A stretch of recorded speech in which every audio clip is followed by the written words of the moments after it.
Gawa tayong turon, guys. Ayan, ready na. Ito, meron akong finished product. Ito na ang ating banana saba. Ito yung pandikit ko, guys, itlog. At ito yung pambalot. At kailangan natin ng brown sugar.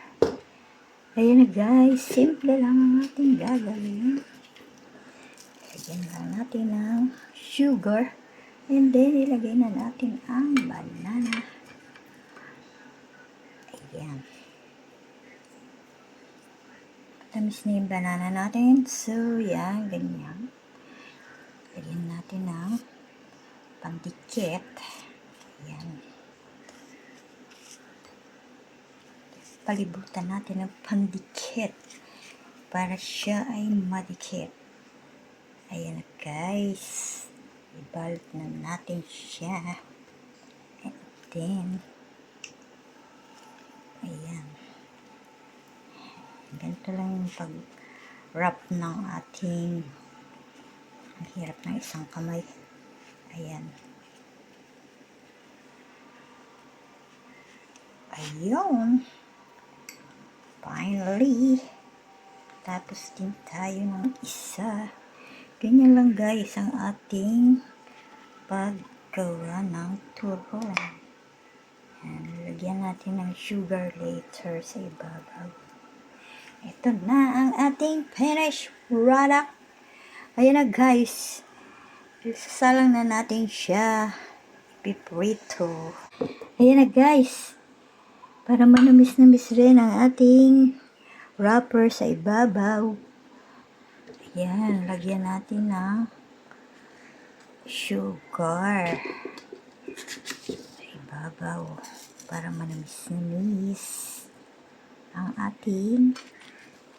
Ayan, ganyan lang yan, guys.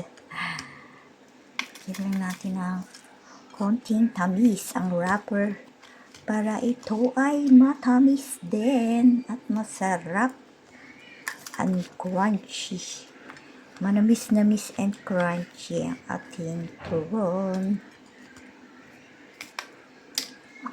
Ayan, guys. Nilagyan na natin binudbura na natin ng brown sugar ang ating finished turon.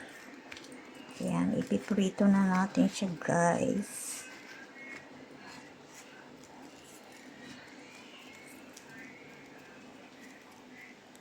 Ayan, prito na natin.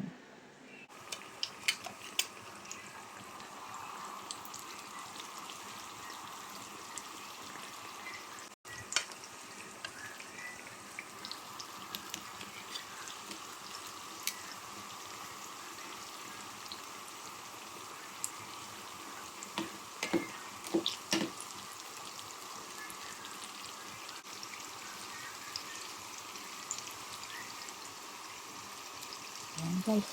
Ayan natin maging brownish. Ayan na, guys. Medyo brownish na siya. Balik na rin na natin.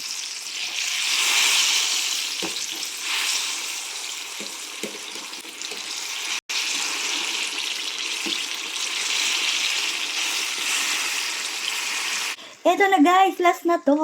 Luto na ang ating turon. Ayan. Madali lang magluto ng turon. Turon for merienda. Turon is ready. Kain na kayo, guys. Ayan, luto na ang ating turon.